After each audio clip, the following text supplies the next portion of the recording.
Wild Card, An Introduction by Adam Horovitz. We all have different types of friends, right?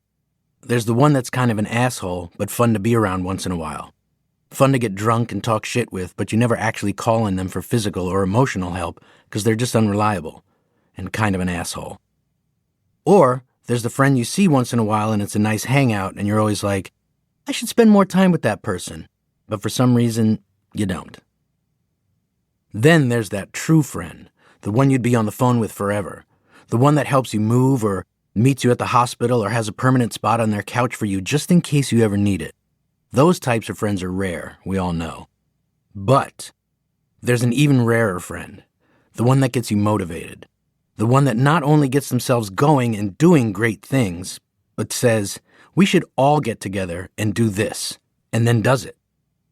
Adam Yauch was that type of friend, a once-in-a-lifetime type of friend, the friend that makes it happen, the friend that inspires you to go big. We all see things differently. We each experience an event in our own way. This book is how Michael Sweet Lou Diamond and I remember what happened to us. Yauch had talked about wanting to document our band, but sadly, without him here, me and Mike are going to have to do it alone. I say sadly, well, because of the obvious. Adam passed away in 2012. But it's additionally sad because if any of the three of us saw things with a unique perspective, it was Yauch. He was truly a wild card. Someone who, in my mind, was like, shit, I'm going to walk to the top of the Empire State Building with cameras taped to my shoes. I'll carry you up there piggyback style. It'll be funny. Let's go. He was the rare person who actually does all the crazy things they say they're going to do, and does them even crazier than you'd imagine.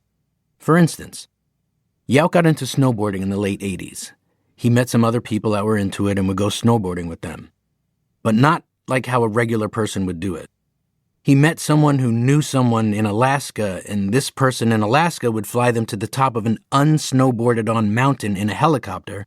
They'd jump out of the helicopter with their snowboards attached and head down the mountain.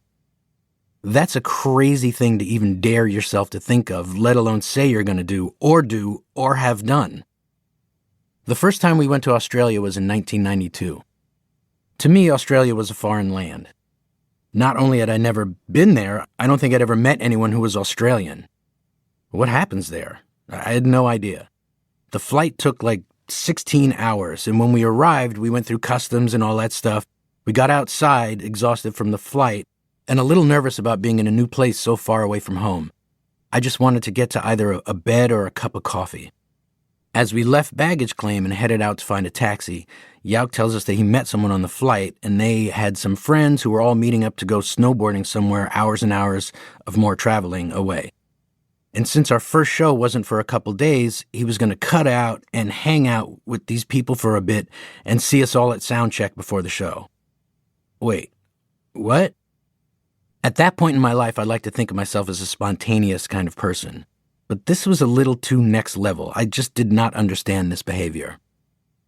Yauch wanted to see the world, so he did. He went to India and looked around. He saw things, met people. While on one of his trips there, he got in touch with the plight of the people of Tibet. He was so moved by their culture and what they had endured and continued to endure, he came back home and needed, to let people who didn't know. So he put together a big concert.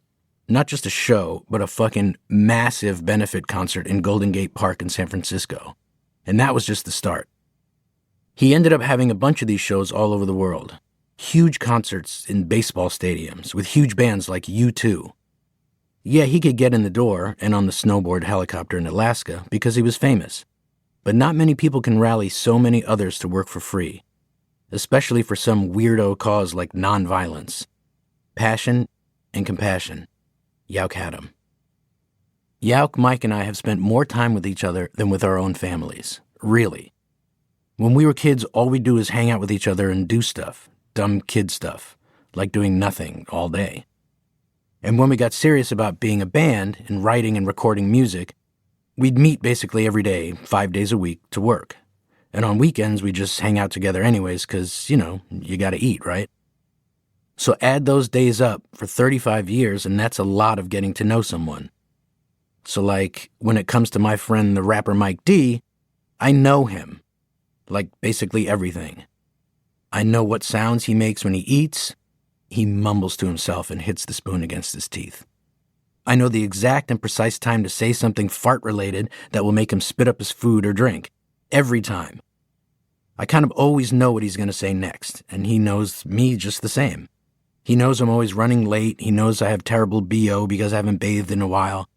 He knows I've got some long-winded cockamamie story about something stupid and stressed out, like my dog shitted 12 times in the living room and I had to take her to the vet and whatever.